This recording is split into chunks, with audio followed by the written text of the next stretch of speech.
अगर आप हमारे चैनल पे नए हो तो चैनल को सब्सक्राइब करना ना भूलें और बेल आइकन पे क्लिक करें जिससे कि आप हमारी वीडियोस सबसे पहले देख सकेंगे। ठाकुर साहब ने कबीर को संभालते हुए कहा, बेटा अब वो नहीं आएगी, वो जा चुकी है तुम्हें छोड़कर। लेकिन कैसे, ये सब कैसे, कब हुआ? कबीर ने रोते हुए सवालों के तांते लगा दिए।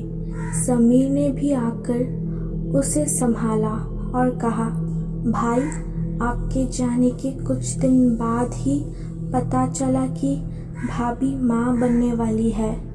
ये खुशखबरी आपको बताने के लिए भाभी बहुत उत्सुक थी, लेकिन कहीं आपकी पढ़ाई में बाधा ना पड़े, इसलिए उन्होंने हम सभी से ये बात आपको बताने के लिए मना किया था।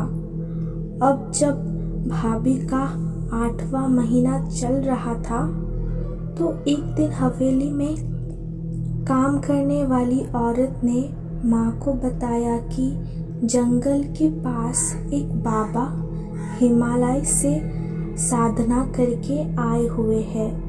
उन्होंने जन कल्याण के कुछ दिनों के लिए अपनी कुटिया बनवाई हुई है, बहुत तेजवी है, उनको मिला जाए सब कुछ अच्छा अच्छा होता है। माँ ने सोचा क्यों नहीं भाभी को भी ले जाकर बाबा के दर्शन करवा लाए। यही सोचकर माँ और सिमरन भाभी को बाबा की कुटिया ले गई, लेकिन भगवान को कुछ और ही मंजूर था। कुटिया में किसी कारणवश आग लग गई और भाभी उसकी शिकार बन गई। माँ और सिमरन को भी चोट आई थी। उस हादसे में कई लोग मर गए थे। इतने बड़े हादसे की बात आपको बताने की हिम्मत नहीं हो रही थी किसी को। आप परेशान होकर वापस सोनपुर आ जाएंगे, आपकी पढ़ाई खराब ना हो।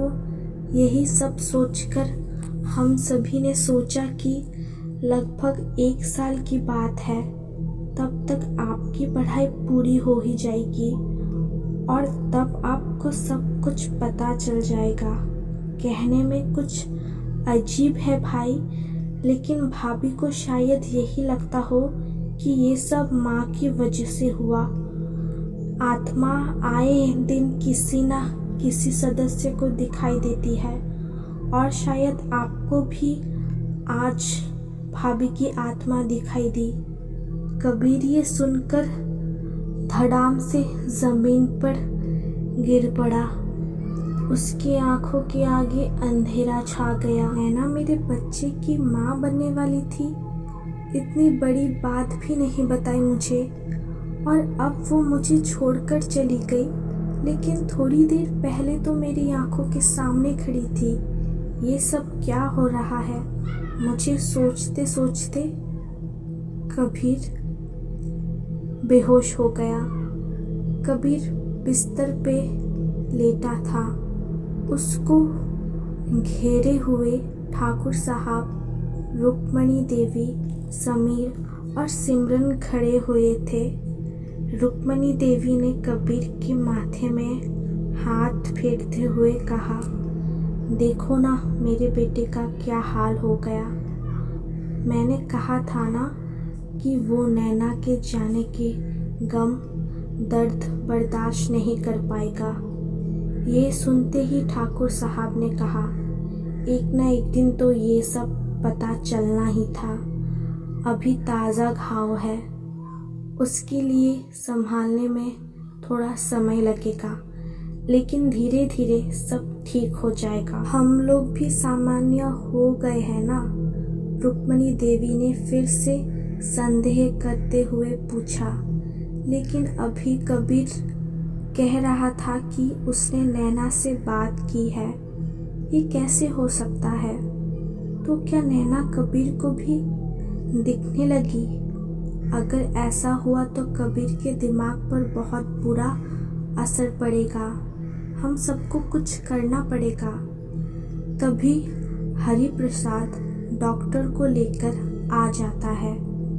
डॉक्टर साहब कबीर की जांच करते हैं। वो कहते हैं कि इनके दिमाग में बहुत गहरा धक्का लगा है। आप सभी इनका ध्यान रखिए। दवा लिख के देता हूँ, एक इंजेक्शन भी लगा देता हूँ। कुछ देर बाद होश आ जाएगा। डॉक्टर जांच करके जा चुके थे।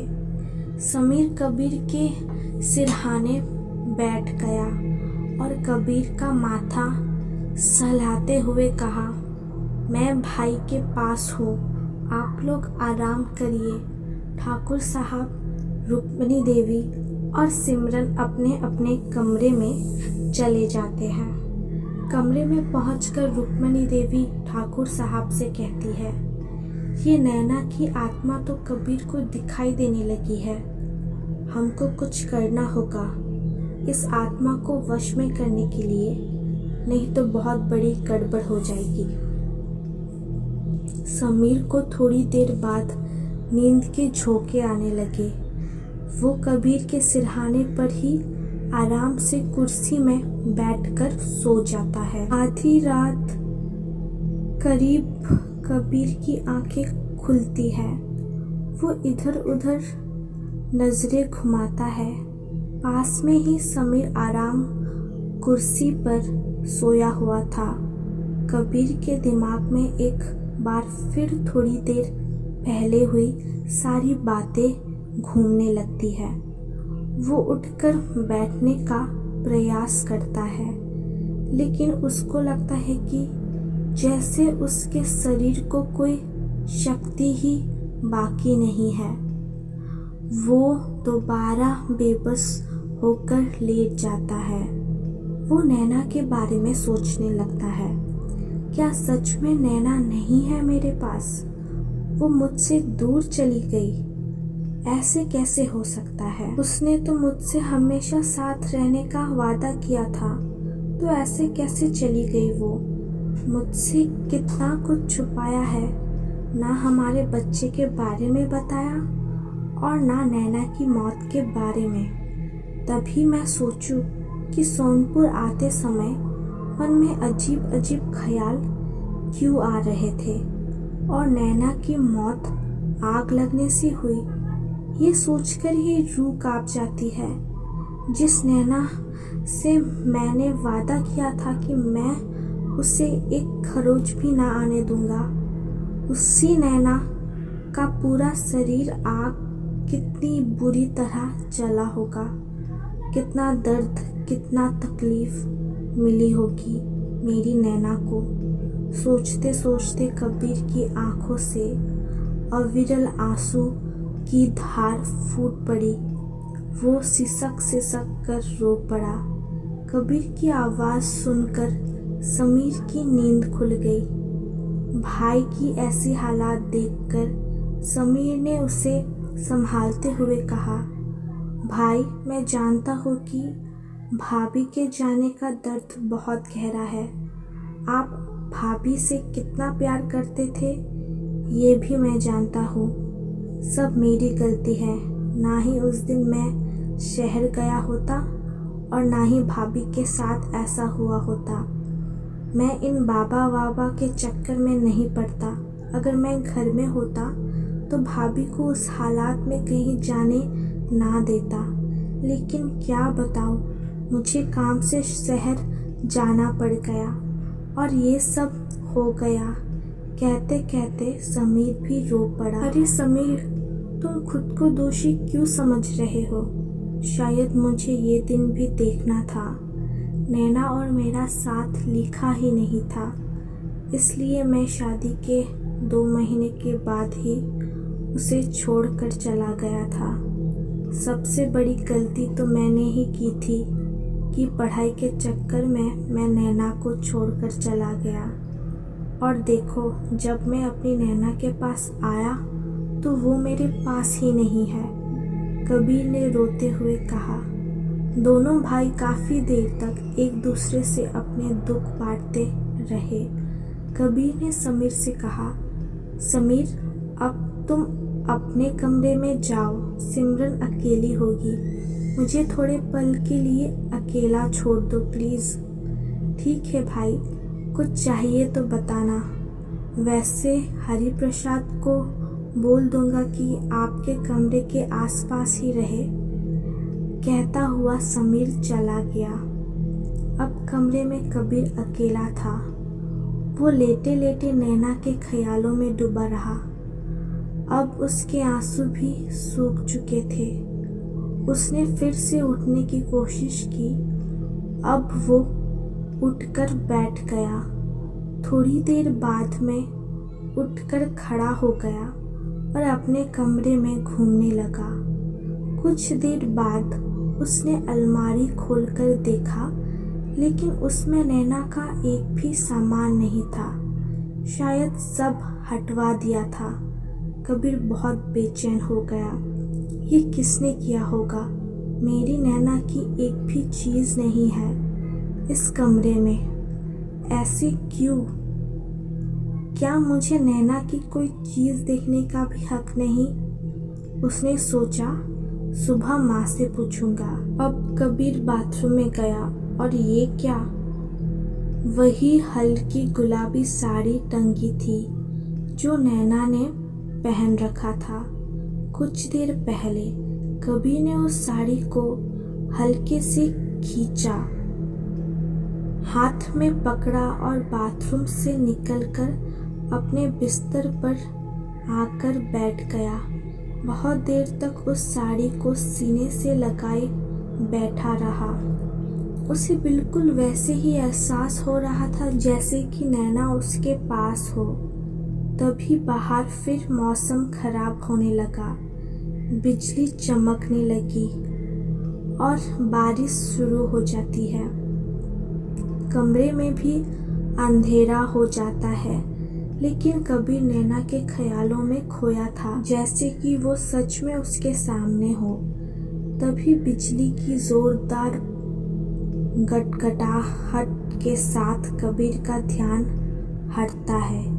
आंखें खोलकर चारों तरफ देखता है तो कमरे में अंधेरा था। बाहर बिजली और पानी की आवाज़ें से माहौल डरावना बना हुआ था। कबीर घबरा जाता है। वो बिस्तर से खड़ा हो जाता है और अपने हाथों से टटोलते हुए खिड़की के पास पहुंचता है और पर्दे खिसका देता है कि ताकि बाहर की रोशनी अंदर आ जाए और कमरे का अंधेरा दूर हो। अब कबीर दीवार पर लगी हुई खूंटी पर साड़ी टांग देता है और अपने बिस्तर पर आकर बैठ जाता है। उसका सिर और पूरा बदन दर्द के मारे फटा जा रहा था। शायद कुछ देर आराम चाह रहा था उसका शरीर, लेकिन वो नैना के ख्यालों से बाहर ही नहीं आ पा रहा था। वो एकटक दीवार पर टंगी हुई हल्की गुलाबी साड़ी को देखता रहता है कि तभी वो जो सामने देखता है उसे देखकर उसकी आंखें फटी की फटी हो जाती है। अंधेरे में भी वो साफ देख पा रहा था कि जहाँ साड़ी टंगी थी, देखते देखते वहाँ फिर नैना खड़ी हो गई थी और वो धीरे धीरे कबीर की तरफ बढ़ रही थी। कबीर के सीने की धड़कन जोर जोर से चलने लगी। वो समझ नहीं पा रहा था कि क्या हो रहा था। वो सोचता है कि माँ कह रही थी कि नैना की आत्मा सबको दिखती है और परेशान करती है। समीर भी बता रहा था कि नैना की आत्मा को लगता है कि सब माँ की वजह से ही है। जान गई ना, माँ उसे बाबा की कुटिया में ले जाने को कहती और ना ही नैना उस हादसे का शिकार होती। तो क्या नैना सबसे अपनी मौत का बदला लेगी, इसलिए वो सबको परेशान करती है? तो क्या वो मुझे भी मार देगी? अभी कबीर सोच ही रहा था कि नैना उसके पास आ गई। कबीर ने देखा कि नैना की आंखें भीगी हुई थी और वो रो रही थी।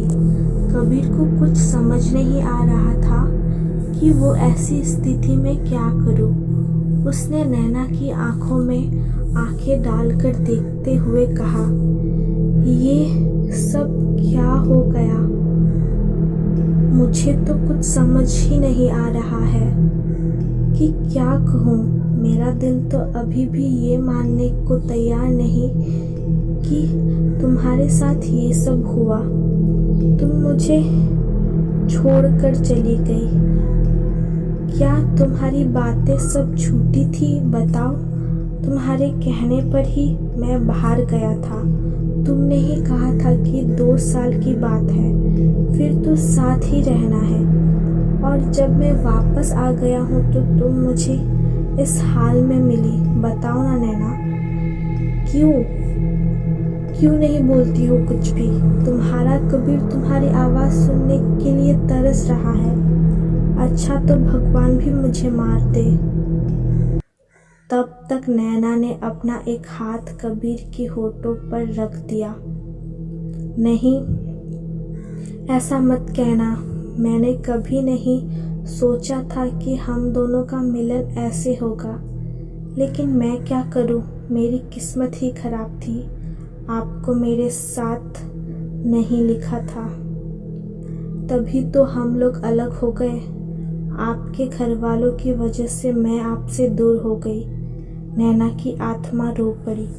कबीर ने खुद को संभालते हुए कहा, नहीं नैना, तुम गलत समझ रही हो। माँ और समीर ने मुझे सब बता दिया। माँ तो तुम्हें अच्छे के लिए उन बाबा के यहाँ ले गई थी, लेकिन वो जानकर इतना बड़ा हादसा हो जाएगा ये नहीं सोचा होगा। इसलिए तुम मेरे घर वालों को गलत मत समझो। नैना की आत्मा ने कबीर को कहा। नैना की आत्मा ने कबीर के हाथों को अपने हाथ में लेकर कहा, मैं जानती थी कि आप भी मेरी तरह बहुत भोले हैं। आपकी तरह ही समीर भैया को भी यही लगता है कि आपकी माँ सच कह रही है, लेकिन जो सच आपको बताया है वो सच नहीं है। सच तो कुछ और ही है। शायद आपको विश्वास ना हो, लेकिन आज मैं आपको सब कुछ बताऊंगी कि क्या हुआ था आपके जाने के बाद। आप जान जाओगे मेरी मौत के पीछे कौन है।